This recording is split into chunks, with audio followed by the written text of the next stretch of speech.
En immersion avec un patient Covid, dans une unité de soins intensifs, série 4/6. Extrait du reportage radio diffusé dans l'émission Transversale sur la Première, le 11 avril 2020 à midi. Direction à présent, l'une des deux unités de soins intensifs du CHC de Liège. L'hôpital a ouvert une semaine plus tôt que prévu. Le service accueille déjà une dizaine de patients, pour qui le diagnostic Covid-19 est confirmé. Les personnes qui sont admises ici présentent des symptômes respiratoires sévères.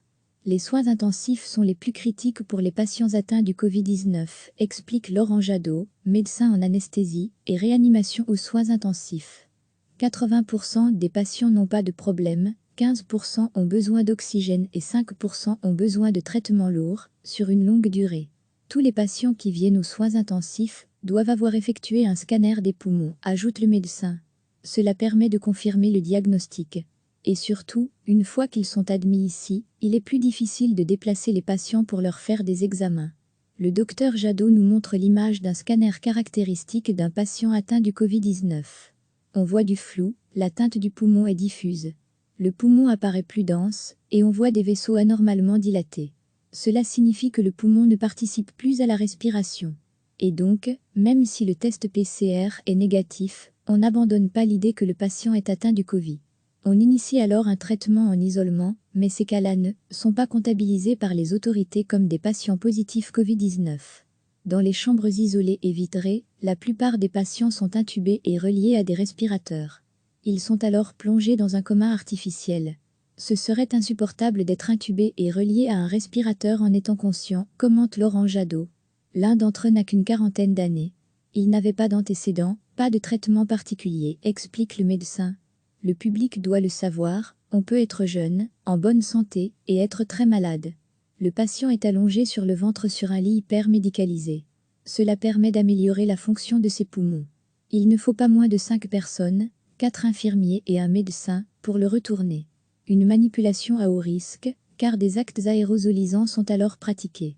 Très lourde aussi, parce que le personnel doit s'équiper de la tête aux pieds, avec un matériel de protection renforcé. Pas question, ici, de prendre le moindre risque. Il n'est pas rare que les patients admis aux soins intensifs développent, en plus de la maladie, des complications. Il y a les escarres, le risque d'infection provoqué par des bactéries qui pourraient s'introduire dans le sang par le biais des cathéters. Le transit intestinal diminue, après 3 semaines de soins intensifs, il est évident que le patient ne va pas respirer et marcher immédiatement. Il lui faudra plusieurs semaines de rééducation. Pendant que le personnel médical va et vient dans le couloir, une dame d'entretien nettoie de fond en comble la chambre d'un patient intubé. Balai et chiffon à la main, elle aussi est équipée de la tête aux pieds. Elle aussi prend des risques immenses en s'approchant, si près des malades, et de leurs tuyaux. D'autant plus que ces chambres sont dites à dépression, cela signifie que l'air est maintenu à l'intérieur, pour empêcher que le virus ne sorte. Personne ici n'est épargné par les craintes. J'ai peur parce qu'il y a beaucoup de choses qu'on ne sait pas sur la transmission du virus, explique Mélodie Sequindo, infirmière aux soins intensifs. On prend un maximum de précautions, mais on n'est jamais à l'abri de le contracter.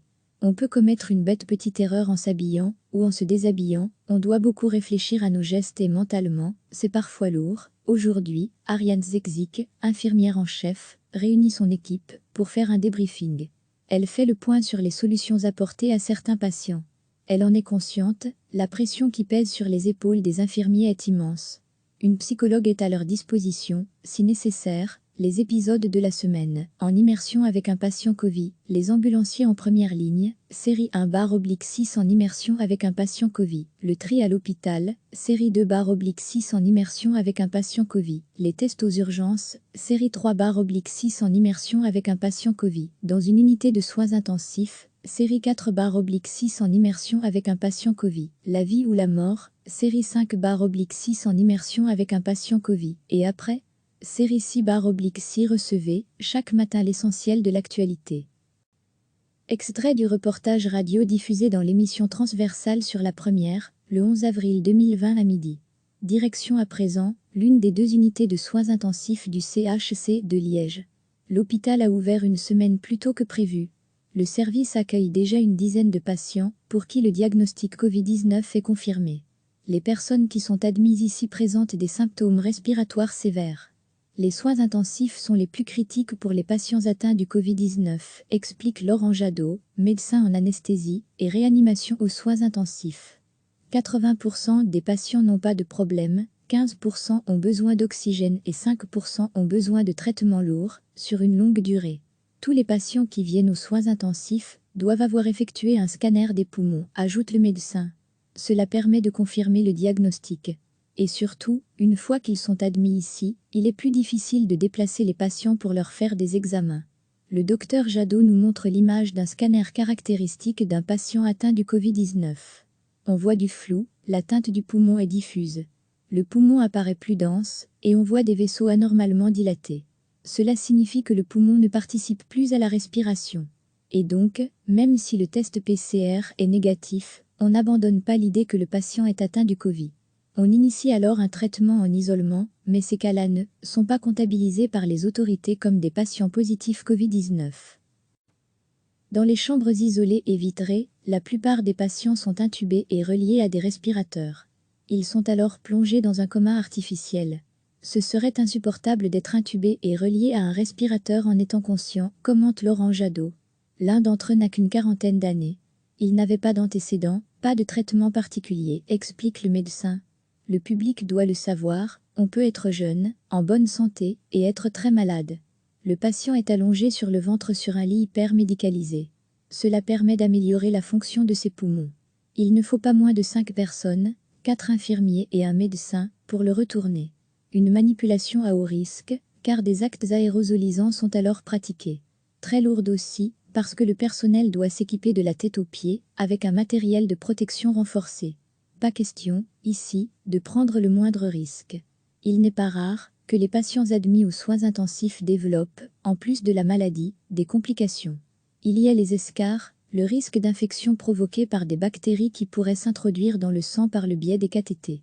Le transit intestinal diminue, après 3 semaines de soins intensifs, il est évident que le patient ne va pas respirer et marcher immédiatement. Il lui faudra plusieurs semaines de rééducation. Pendant que le personnel médical va et vient dans le couloir, une dame d'entretien nettoie de fond en comble la chambre d'un patient intubé. Balai et chiffon à la main, elle aussi est équipée de la tête aux pieds. Elle aussi prend des risques immenses en s'approchant, si près des malades, et de leurs tuyaux. D'autant plus que ces chambres sont dites à dépression, cela signifie que l'air est maintenu à l'intérieur, pour empêcher que le virus ne sorte. Personne ici n'est épargné par les craintes. J'ai peur parce qu'il y a beaucoup de choses qu'on ne sait pas sur la transmission du virus, explique Mélodie Sequindo, infirmière aux soins intensifs. On prend un maximum de précautions, mais on n'est jamais à l'abri de le contracter. On peut commettre une bête petite erreur en s'habillant ou en se déshabillant, on doit beaucoup réfléchir à nos gestes et mentalement, c'est parfois lourd. Aujourd'hui, Ariane Zekzik, infirmière en chef, réunit son équipe pour faire un débriefing. Elle fait le point sur les solutions apportées à certains patients. Elle en est consciente, la pression qui pèse sur les épaules des infirmiers est immense. Une psychologue est à leur disposition, si nécessaire.